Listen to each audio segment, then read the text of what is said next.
টোটো auto দৌরত্বের প্রতিবাদে নদিয়া জেলা তথা কৃষ্ণনগর বাসস্ট্যান্ডের বাস মালিক ও শ্রমিক কর্মচারী ইউনিয়নের তরফে গতকাল থেকে শুরু হয়েছিল অনির্দিষ্টকালের জন্য বাস ধর্মঘট।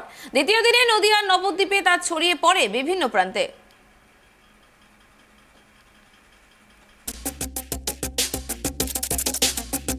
বেআইনিভাবে অটো টোটো চালকদের বিরুদ্ধে এবার পথে নামলো নদিয়ার জেলা তথা কৃষ্ণনগর বাসস্ট্যান্ডের বাস মালিক ও শ্রমিক কর্মচারী ইউনিয়ন। গতকাল থেকে শুরু হয়েছে অনির্দিষ্টকালের জন্য বাস ধর্মঘট। দ্বিতীয় দিনেও নদিয়ার নবদ্বীপে তা ছড়িয়ে পড়েছে বিভিন্ন প্রান্তে।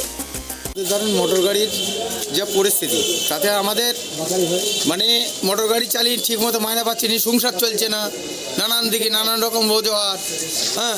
তারপরে এই যে টুকটুকি এরা কত দূর যেতে পারে, এরা স্টেশন থেকে চলে যাচ্ছে চাপড়ায় প্যাসেঞ্জার নিয়ে, বুঝলেন।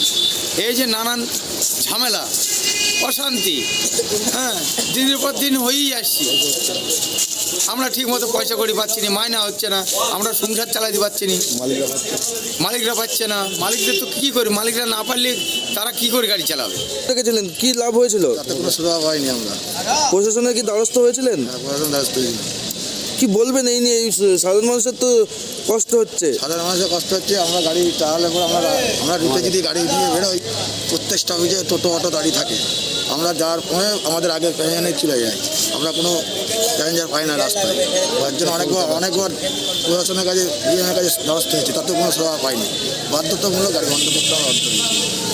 এটা কতদিনের জন্য বন্ধ করে রাখলেন? অনির্দিষ্টকালের জন্য। এরই ফলে এদিন নদিয়ার নবদ্বীপ স্বরূপগঞ্জ ঘাট বাসস্ট্যান্ডেও দেখা গেল কৃষ্ণনগরগামী ৮ নম্বর রুটের বাস চলাচল বন্ধ থাকতে। তবে শুধু নবদ্বীপ ও কৃষ্ণনগর নয়, এর প্রভাব পড়তে শুরু করেছে গোটা নদিয়া জেলা জুড়ে। নদিয়া জেলা বাস মালিক ইউনিয়নের সেক্রেটারি শঙ্কর পাল বলেন, এর আগেও বাস রুটগুলিতে বেআইনিভাবে অটো দৌরাত্মের ফলে জেলার প্রশাসনিক স্তরে আরটিআই থেকে শুরু করে লিখিত অভিযোগ জানিয়েছিলেন তারা, কিন্তু তাতেও কোনো লাভ হয়নি। তবে বেআইনি অটো চলাচলের অভিযানে নামার আশ্বাস দিয়েছিলেন প্রশাসন, কিন্তু এখনো পর্যন্ত তার কোনো প্রভাব দেখা যায়নি।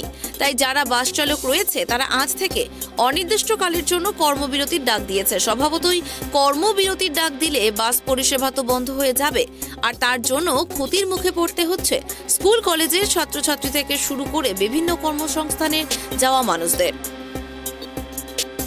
দেখুন, বাস রুটের ওপর দীর্ঘদিন ধরেই অটো অবৈধভাবে চলছে। তারা নিজেদের রুটে চলে না, সমস্ত বাস রুটের ওপর চলে। স্টেট হাইওয়ে এবং ন্যাশনাল হাইওয়ের ওপরেও অবাধে চলছে। এই নিয়ে আমরা মালিক পক্ষ থেকে অনেকবার আরটিও প্রশাসনের কাছে অনেকবার রিকোয়েস্ট করেছি, অনেক মিটিংও হয়েছে, কিন্তু সেইভাবে এখনো পর্যন্ত কোনো ফলপ্রসূ কাজ কিছু হয়নি চোখে দেখার মতো। এই নিয়ে স্টাফেদের মধ্যে একটা ক্ষোভ বিক্ষোভ চলেই। গত নভেম্বরের 27 তারিখে ওরা একটা কর্মবিরতি শুরু করেছিল এই বাস রুটে অটো চলাচলের ওপরেই।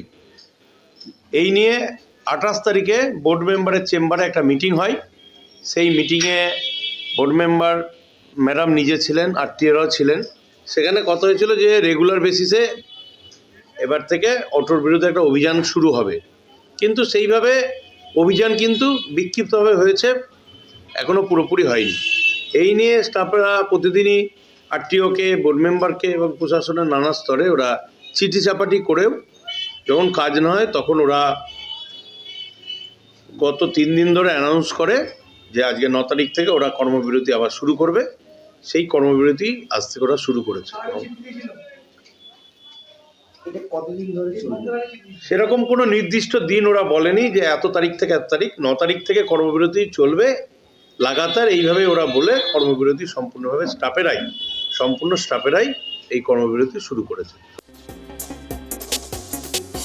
তবে আগামী দিনে প্রশাসন যদি বেআইনি অটো দৌরাত্মের কড়া পদক্ষেপ না নেয়, তাহলে এর থেকে বড় ধর্মঘটের ডাক দেওয়ার হুঁশিয়ারি বাস চালক ও নদিয়া জেলা বাস ইউনিয়নের। আজ দ্বিতীয় দিনেও যাত্রীরা নাজেহাল। নদিয়া থেকে মলয়দের রিপোর্ট, ট্রাইব টিভি।